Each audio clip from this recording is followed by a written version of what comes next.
پاکستان میں عالمی وبا کورونا سے مزید 46 افراد انتقال کر گئے، جبکہ گزشتہ 24 گھنٹوں کے دوران 4722 نئے کیسز بھی رپورٹ ہوئے۔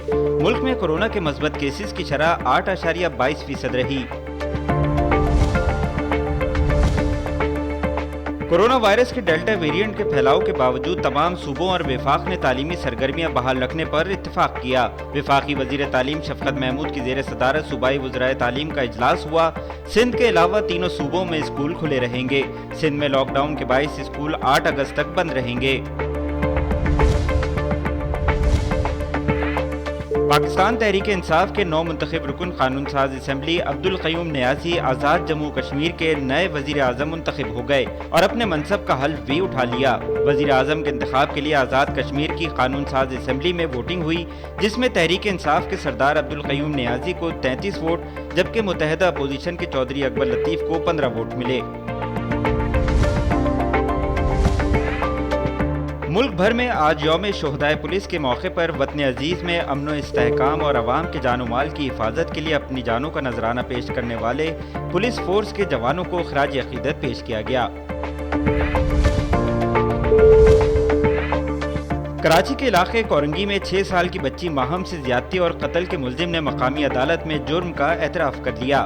ملزم نے 6 سالہ ماہم کو 27 جولائی کو اغوا کیا تھا۔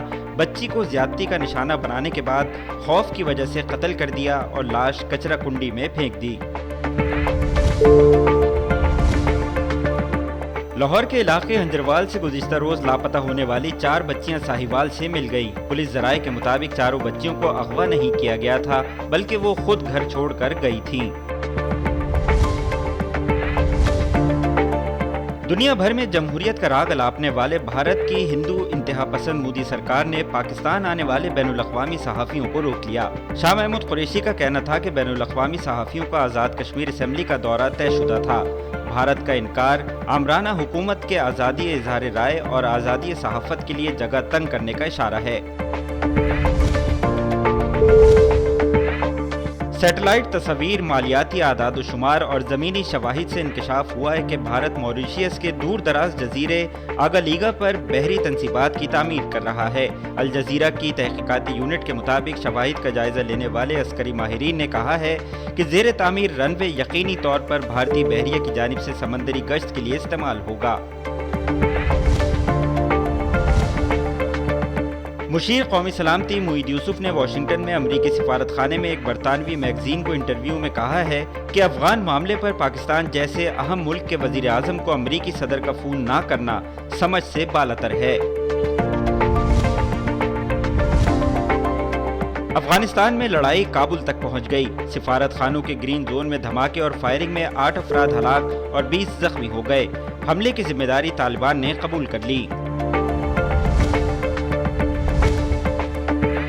پاکستانی ایتھلیٹ ارشد ندیم نے ٹوکیو اولمپکس میں جیولن تھرو مقابلوں کے فائنل کے لیے کوالیفائی کر لیا اور وہ اولمپکس مقابلوں کے فائنل تک رسائی حاصل کرنے والے پہلے پاکستانی ایتھلیٹ بن گئے۔ اور ابتہا مقصود برطانیہ کی پہلی حجاب پہننے والی مسلمان خاتون ہیں جو بین الاقوامی کرکٹ کھیلتی ہیں، اور وہ چاہتی ہیں کہ دوسری نوجوان برطانوی مسلمان لڑکیاں جو کہ ثقافتی اور مذہبی رکاوٹوں کا سامنا کر رہی ہوں کرکٹ کو بطور پیشہ اختیار کریں۔ ابتہا کے والدین کا تعلق لاہور سے ہے۔